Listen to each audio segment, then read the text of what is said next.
मध्यरात्रीपासून पडणाऱ्या मुसळधार पावसाचा मुंबईला चांगलाच फटका बसला। आपण पाहतोय की मुंबईमध्ये सखल भागामध्ये मोठ्या प्रमाणात पाणी साचलंय। यामध्ये मंत्री देखील सुटले नाही आहेत। मंत्री छगन भुजबळ आणि अब्दुल सत्तार यांच्या बंगल्याच्या बाहेर देखील पाणी साचलेलं आहे। आपण पाहू शकता की मंत्र्यांच्या बंगल्याच्या बाहेर एवढा मोठ्या प्रमाणात पाणी साचलंय। तर मुंबईतल्या सखल भागांमधली परिस्थिती काय असू शकते?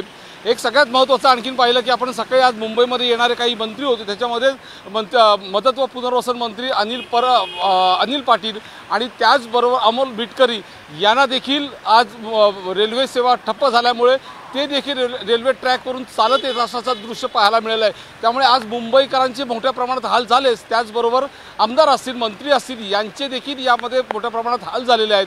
परंतु पहिल्या पावसातच मुंबईची ही परिस्थिती पाहता येणाऱ्या काळामध्ये अजून पाऊस जो बाकी आहे त्यामध्ये मात्र मुंबईची परिस्थिती काय असणार आहे याकडे सगळ्यांचं लक्ष लागलंय। परंतु आज आपण पाहिलं की आज दुपारची 2ची वेळ होती, हायटाईड होती आणि त्याचवेळी मुंबईमध्ये मुसळधार पाऊस पडत होता। त्यामुळे ही जी सगळी परिस्थिती की त्यामुळे त्याचा फटका मुंबईची तुंबई होणार का असं सगळेजण म्हणत होते। आपण बघू शकता की मंत्र्यांच्या बंगल्याच्या बाहेरची परिस्थिती आता सध्या काय आहे।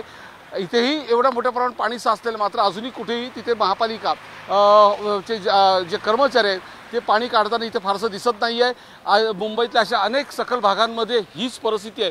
त्यामुळे आज अजून 2 दिवस या मुंबईमध्ये मुसळधार पाऊस पडण्याचं चिन्ह वर्तवलेलं आहे।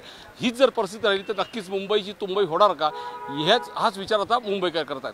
कॅमेरामन विक्रमसह विनय मात्रे, साम टीव्ही, मुंबई।